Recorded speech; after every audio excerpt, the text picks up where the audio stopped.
Race number 5 is the Tom D'Orsogna Handicap. Time to go at 250, 2,000 metre race. And we don't often get too excited about these distance races, but I think we had to get excited about the look of Galaxy Queen when she trialled over 1,450 metres at Larkhill last Monday. She was never let out of second gear by William Pike. She hasn't raced since the 6th of March where she finished second behind Maya Becks. Obviously she's ticking over perfectly now in the stables of Graham Ballantyne. I think the manager of the Westspeed scheme would be a little worried because I dare say she's just going to win race after race after race like Star Encounter did a few seasons back here at Belmont, and I think her stepping stone is on Saturday, Marty. I really can't see her losing. She just bolted in that 1450 trial, and Erle Nook, I think that would have been her second trial. Yeah, it was, second trial for And Georgescu. you could tell that she was under a lot of pressure trying to keep up with her. Now, first up, basically off a bit of a break, 2,000 metres off a 1,450 metre trial. I've got no problems with that. No, I don't. I think both her and Star Encounter, I just think they're just genuine stays. Clean-winded horses. Yeah, they're not the horses that you need to give the 14, 16... How many stays are, Matt?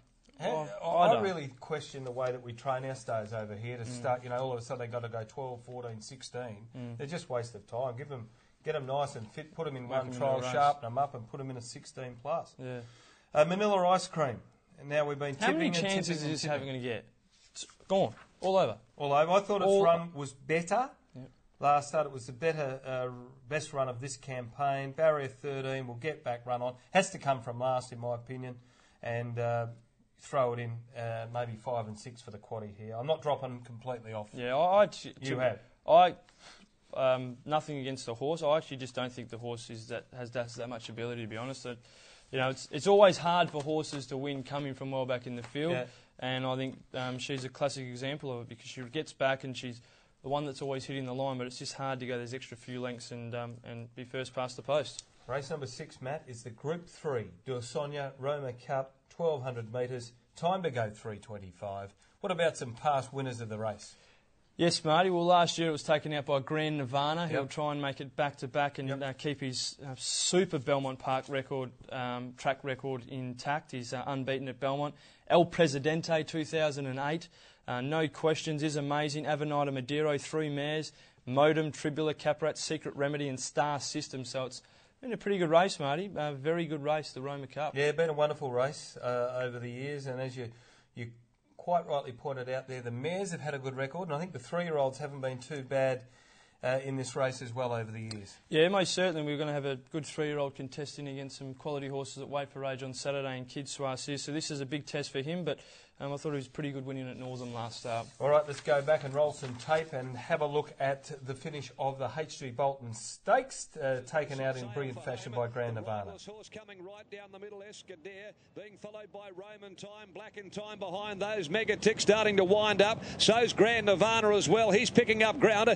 Idyllic Prince had hit the lead. Idyllic Prince in front now. Roman Time, Black in Time, and Grand Nirvana down the outside. Grand Nirvana has swept up, hits the lead from Idyllic Prince and Grand Nirvana. Plenty of runners to have a look at here, Marty, but the winner, Grand Nirvana, was very good. His first up effort at Northam, he was raced very fresh. Daniel Stake, we did do an interview with him on the Wednesday before the Bolton, and he said the horse had come on in leaps and bounds, and that was evident. A great ride, a good win. Look, the horse just seems to fly at Belmont. He's had 4 starts for 4 wins. The track and distance, 3 starts for 3 wins. Weight for Age. He's no longer a 3-year-old, now up in the 4-year-old. Doesn't have that weight relief he had last year, but he's just, I don't know, he just seems to click with Belmont, and I think he's got to be regarded a top chance again. The second horse, Idyllic Prince, he never runs a bad race. If he does, there's something wrong. I'm a little concerned with Barrier 1. I just think he likes a bit of room, but he has been racing up on the speed. There's a 5-kilo swing in Idyllic Prince's favour against Grand Nirvana. For a length. You'd think they'd turn it around. Roman Time was very good. He's going to be probably back in the field. They may try and ride him a little closer. Escadere lost the rider out the barriers. I think Broadway Belle, Marty, she was the one back in the field in those Bob Peters colours. Just never ever saw daylight, and she looked to be travelling with a head full of steam. If she saw daylight, I'm sure she was going to explode. Arroyo Gold run his usual race. Now, Megatick was disappointing. He was only beaten 3 lengths. He is much better suited in these Weight for Age type of races, but previously I think he's doing the stats, he's had 4 runs at Weight for Age, started favourite on 3 occasions and disappointed on every occasion. The only time that he did win a weight for age was as a 3-year-old in the Kingston Town. So, as silly as it sounds, I'm not sure what it is with Megatic, but he just doesn't seem to go that well with these weight for age races, Marty. All right, next to the replays, let's go to the Belmont Park Trials on the 17th of May. A horse who's been struggling to find his best form for over 12 months now, Classy Nugget, showed a return to form in this particular heat. Ken's Double on the outside of those now as they race down the straight, and getting closer to him is Classy Nugget. Classy Nugget goes up the Club of the Greys, driving up in the centre, Ken's Double. On the outside, Classy Nugget goes to the front from Ken's Double, and Classy Nugget to win. Ken's Double second. Good trial performance there by Classy Nugget. Also, Ken's Double was in the trial, but he was under much more pressure from rider Patrick Carberry in the run to the line. We all know Classy Nugget does have ability. First up, weight for age against some rock-hard fit horses. I've got a question mark alongside his name. Ken's Double finished second in this race last year. With this rain around, he certainly likes to sting out of the track. The barrier's a worry. Where's he going to get in the run from the barrier, mate? Do you think they have to go forward? Who's Ken's that? Double? Ken's Double, yes, I've got him up there. I was just trying to... Did he run second or third in this race last year? Second. Second, did he? Grand Nirvana beat him. Mark Miller wrote it from memory. Okay. Yeah, definitely has to slide forward, Ken's Double, and could find the breeze or one out, one back, depending whether or not Harvey wants to get outside of Vane Raider with the next horse we're going to have a look at in Kid Choisir. Do you want to have a look at it now, Matt? Yeah, on the tapes. Let's roll some tape now. Go back to Northern to the sprint. Kid Choisir, too good for Vane Raider. They stopped the clock in 102.3. On the fence in front of Arroyo Gold. Escadere's getting into the clear. London's at the head of the remainder. Vane Raider at the 250, about to be taken on by the favourite Kid Choisir. Vane Raider, Kid Choisir levels up. Escadere runs on. Revolution behind them from Arroyo Gold, but it's Kid Choisir gaining the upper hand over Vane Raider, and the 3-year-olds too strong for them. I thought it was a pretty convincing win there by Kid Choisir in his first run back from a spell. Was well ridden by Paul Harvey, and you expect him to get a similar run on Saturday from Barrier 4. Weight for age, up to the 57 kilos. There was a 2 kilo difference between Kid Choisir and Vane Raider, I should say, on that occasion. On Saturday, Kid Choisir meets him half a kilo better for beating him. Vane Raider, I thought, battled on extremely hard like he always does. Steps up to the 1200, where it's probably not his greatest distance. Had the 7 starts, 1 win, 5 minor placings. But he's another horse that never runs you a bad race. In 19 starts, only missed the top 3, Marty, on 1 occasion. Pretty good record. Vane Raider? Yeah. Oh, terrific record. Foxy Boy, what are we doing with old Foxy now? He was nominated, scratched, went to the trials. The trial wasn't that good, was it? Wasn't that great, but let me tell you, that effort in the Bunbury Stakes was absolutely outstanding. He's got a wonderful record at Belmont. The rain's only going to help him, but the weight for age, again, he's a 7-year-old.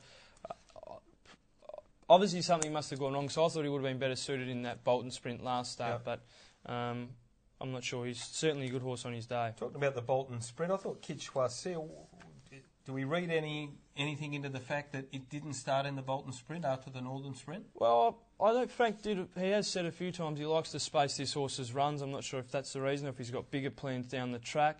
I suppose it may be a little concern. Hasn't started since the 2nd of May, but you wouldn't like to be second guessing Frank Maynard, would you? No, at all. Look, I love him, the 3-year-old, the colt, Kid Choisir, just being guided by the fact that they've done pretty well in this race over the years. He's going to get the right run. You would think he leads, Vane Raider comes across, pops out into the breeze, and from there they don't have to go that quick. It'll generate its own speed, as they always do, big fields in a big race like this, but I think if he can win this race, then he is absolutely top class, isn't he? Yeah, I think so. I think he's going to be very hard to beat too. All right. Just a quick one, Marty. Phenomenons. Yeah, I haven't liked the trials. No, neither have I. Haven't liked the trials. His last trial, a horse called Nomad, who won on Wednesday, was going much easier, and Brad Parnham was hard at work on Phenomenons. Obviously, he's had his issues since his WATC Derby performance, but I hope they can get him back to his best because he's a pretty good horse. I can see him from 12 out the back and maybe running on late, but not 4 lengths off him, something like that. Yep. Time for selections here, Matt. I think you're leading, aren't you? I'll lead the way. Yep, 14 for me on top, Marty, with a bit of confidence to beat number 2, Idyllic Prince. And I'm going to throw in number 16, Broadway Bell. Can't leave out 10's Ken Double. So 14, no room for Grand Nirvana. No. 14, 2, 16 and 10 for me. I'm going to go the kid. from Grand Nirvana and Idyllic Prince. So I'll go 14, 4 and 2. Then 16 Broadway Bell and 15 Black in Time. I'm going to throw her into something. Come on, Tracy. Another one? No, one more. Come on. What else you want, mate? Escudero or something? No. Well, that'll do.